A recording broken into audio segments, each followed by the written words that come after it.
사망신고는 사실 돌아가신 날로부터 한 달만 있다가 하셔도 되긴 하거든요.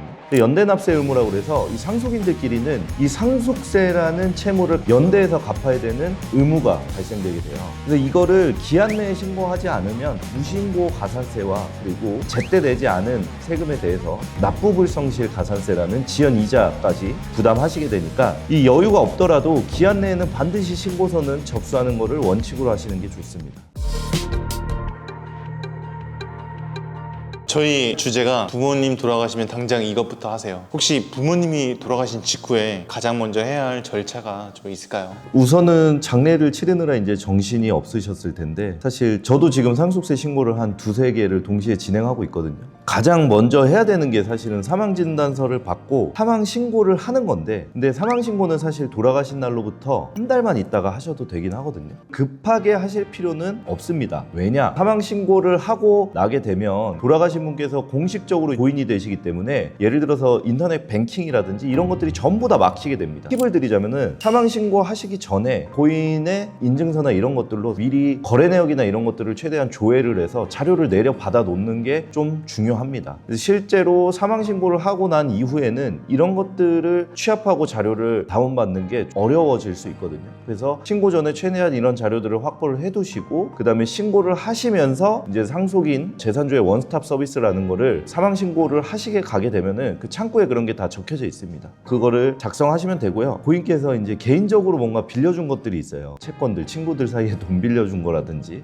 이런 게 핸드폰 기록에 남아있을 수 있습니다. 그 핸드폰에 있는 기록들과 돌아가신 분의 계좌 거래 내역을 통해서 우리 아버님께서 이분한테 받아야 될 채권이 있는지도 반드시 확인을 하시는 게 중요합니다. 혹여나 돈 빌려놓고 나 빌린 적 없다라고 발뺌하시는 분들이 있을 수도 있으니까 그런 차원에서 미리 알고 계시는 것이 중요하겠죠. 왜냐하면 고인께서 돌아가시고 난 뒤에는 사실 물어볼 것도 없으니까요. 최대한 자료를 확보하는 게 먼저라고 말씀드리고 싶습니다. 혹시 그럼 상속세는 누구에게 어떻게 부과되나요? 돌아가신 분의 상속인 분들, 쉽게 얘기하자면 민법상 상속인은 배우자와 그 자녀들한테 기본적으로 부과가 되는 세금입니다. 근데 연대납세 의무라고 그래서 이 상속인들끼리는 이 상속세라는 채무를 연대해서 갚아야 되는 의무가 발생되게 돼요. 언제까지 내야 되냐? 돌아가신 날로부터 6개월이 속하는 달의 말일까지 신고 및 납부가 완료가 돼야 됩니다. 그래서 이게 어떻게 부과되느냐면은 고인이 돌아가셨을 때 가지고 계셨던 재산, 이건 자산으로 봐야겠죠. 그리고 고인이 갚아야 되는 부채들이 있겠죠. 금융권에 빌린 돈이라든지 카드 채권이라든지 이런 것들을 상속공제로 빠질 거 빠지고 그거에 맞춰서 세금을 납부를 하시면 됩니다. 예를 들어서 25년 3월에 만약에 사망을 하셨다. 그러면은 상속세 신고는 25년 9월 말까지 하시고 상속세가 나왔다면 그때까지 신고와 납부 전부 마무리가 되어야 됩니다. 그래서 이거를 기한 내에 신고하지 않으면 무신고 가산세와 그리고 제때 내지 않은 세금에 대해서 납부불성실 가산세라는 지연 이자까지 부담하시게 되니까 이 여유가 없더라도 기한 내에는 반드시 신고서는 접수하는 것을 원칙으로 하시는 게 좋습니다.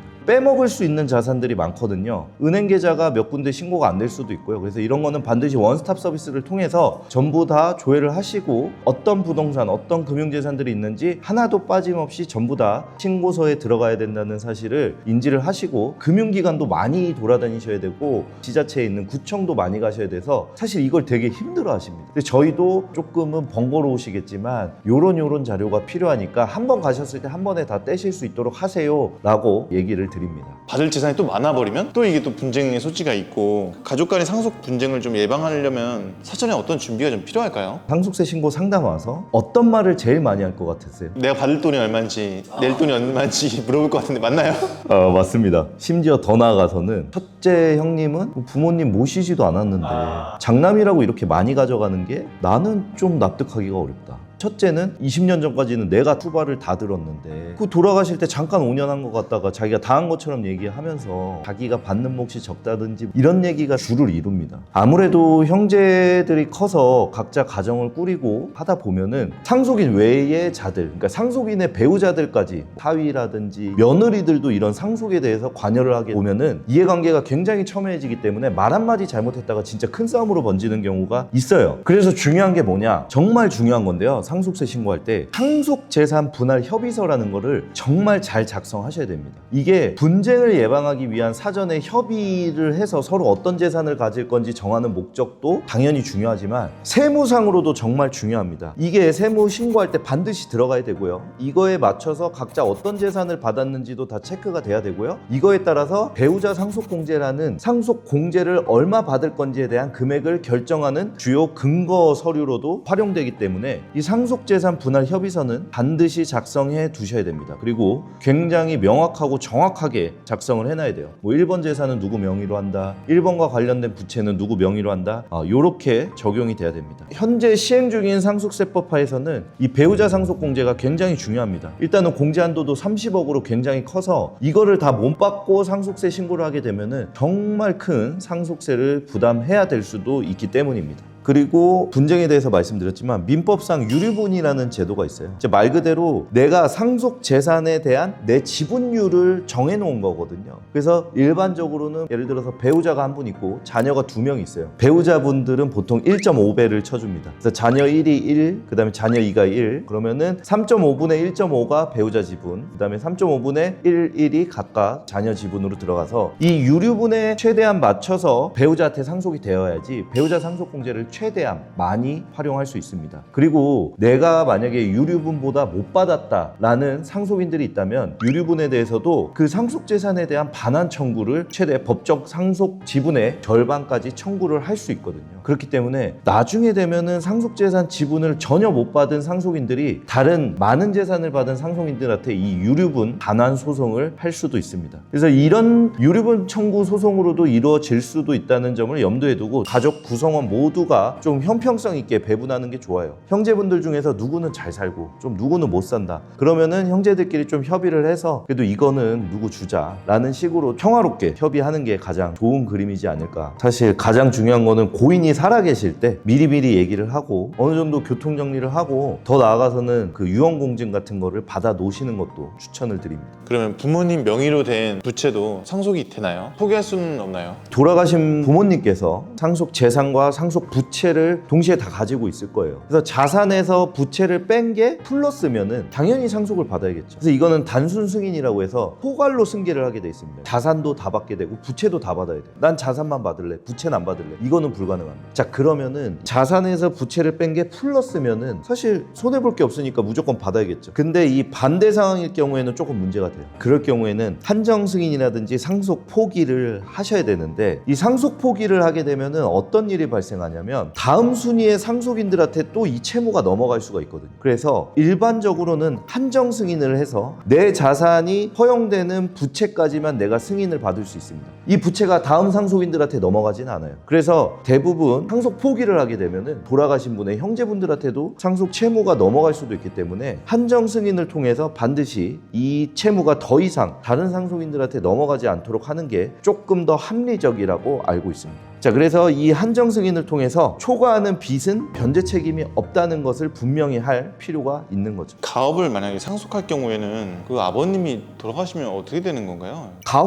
가업상속공제제도라는 것을 운영을 하는데요. 일반적으로 근데 생각을 할 때 이런 제도가 왜 필요한지 근본적으로 생각해 보면 주식이 있습니다. 법인이면. 근데 이 주식에도 상속세가 붙어요. 근데 사실 생각해 보면 억울하잖아요. 아니 누가 그렇게 외곽에 있는 비상장 중소기업의 주식을 어디서 거래도 안 될 거잖아요. 근데 세금은 매깁니다. 그래서 대표님들 일부 중에서는 이거를 이해 못 하시는 분들도 있어요. 아무래도 나라 입장에서는 뭐 액면으로 상속세를 매긴다든지 하면은 형평성에 문제가 있기 때문에 너가 얼마나 가업을 많이 영위했는지에 따라서 30년 이상 경영한 가업 상속 기업의 주식에 대해서는 최대 600억까지 상속 공제를 적용해 줍니다. 물론 법인만 해당되는 건 아니고 개인 기업일 때도 해당이 돼요. 가업을 하는데 깔고 앉은 땅이나 건물에 대해서도 최대 600억까지 공제를 받게 해주고 있습니다. 상속되는 게 만약에 가업상속 주식밖에 없고 그 주식 가치가 600억이라고 한다면 논리상으로 세금을 낼 게 하나도 없게 될 수도 있는 거죠. 자녀 간에 형평성 있게 상속하려면 생전 증여와 상속 중에서 어떤 전략이 좀 나을까요? 살아계실 때 미리 증여를 하는 게 무조건 유리하죠. 오래 사신다고 가정을 하면은 언제나 세금을 절세하는 방법은 먼저 빨리 그리고 더 밑으로 증여하는 게 가장 좋은 방법입니다. 그러면 만약에 상속세를 납부할 돈이 없으면 어떻게 되나요, 이거?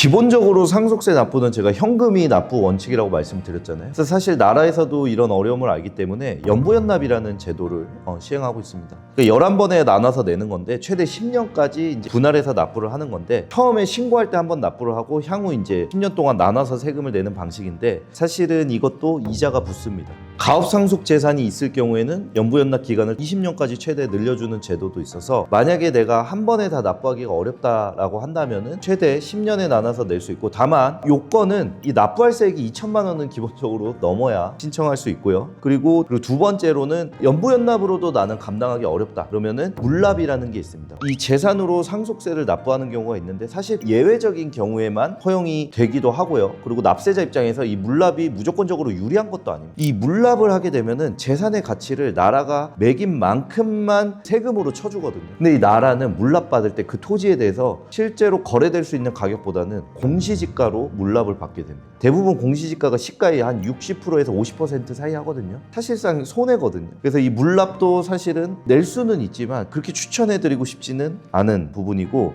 연부연납 같은 경우에도 사실 신청을 하려면 납세 담보가 반드시 있어야 이 신청도 받아줍니다. 상속 문제로 좀 세금 폭탄 맞는 그런 사례들을 좀 많이 보셨나요? 그러니까 상속세는 주의하셔야 될 게 납세자들이 신고한다고 해서 끝나는 세금이 아니에요. 반드시 세무공무원이 이 신고서를 검토하고 내용을 확정 지어야만 세금 신고와 납부가 종료됩니다. 납세자들은 6개월 안에 신고를 하지만 가액이 낮으면 세무서, 가액이 크면은 중부청이라는 곳에서 상속 재산을 검증하게 됩니다. 조사 과정에서 실제로 몰랐던 증여 사실들이 튀어나오게 되면은 내가 전혀 생각지도 못한 세금을 탄을 맞는 경우가 있어요. 자, 그러다 보니까 상속인 분들도 파악은 다 하고 계셔야 돼요. 금융거래에 대해 내가 그때 언제 받았고 내가 이거를 합산해서 신고해야 된다는 사실은 좀 염두에 두셔야 됩니다. 근데 10년 동안 기억을 이제 끄집어내기가 쉽지 않다 보니까 실수로 빠뜨렸다고 나중에 주장하더라도 국세청이 이거를 발견하고 추징하고 가산세까지 붙이는 경우가 많으니까 반드시 이런 부분에 대해서 꼭 확인을 하셔야 좋을 것 같습니다. 뭐 세금 폭탄 사례를 말하면 굉장히 제가 뭐 겁을 주는 것처럼 느끼실 수도 있는데 반대로 말하면 미리 준비하면은 충분히 피할 수 있는 것들이거든요. 이렇게 좀 걱정을 쟁여놓는 분들이 많은데 제가 앞서 말씀드린 사례는 정말 있었던 사례들이거든요. 그러니까 이런 사례들을 반면교사로 삼아서 준비에 좀 만전을 기하시는 거를 추천드립니다. 상속 문제는 정말 누구나 일생에 한 번 겪는 문제인데요. 사랑하는 가족을 떠나보낸 슬픔 뒤에 세금 문제까지 나오면 정말 더 슬퍼지고 정신적으로나 현실적으로도 정말 부담이 클 수밖에 없어요. 너무 완벽하게 하려고 하거나 혼자 모든 걸 짊어지려고 하지 말고 체크리스트를 만들어서 정리하고 이런 전문가들을 가까이 두고 활용하시는 게 가장 좋다고 생각이 됩니다. 부모님이 평생을 일궈서 쌓아놓은 자산을 최대한 손실 없이 이어나가기 위한 전략들을 꼼꼼히 공부하고 전문가들과 상담하는 거 반드시 꼭 추천드립니다. 여러분들 어려워 마시고 한번 연락받고 한번 시원히 얘기하시다 보면 분명히 해결책이 있을 것 같으니까 편하게 연락 주시면 좋을 것 같습니다. 저는 여기까지 이종원 회계사였고요. 오늘 상속세 관련돼서 주제 마음에 드셨다면 좋아요. 그리고 앞으로도 제가 올릴 영상들을 더 보고 싶으시다면 구독과 알람 설정까지 부탁드리도록 하겠습니다. 여러분 감사합니다.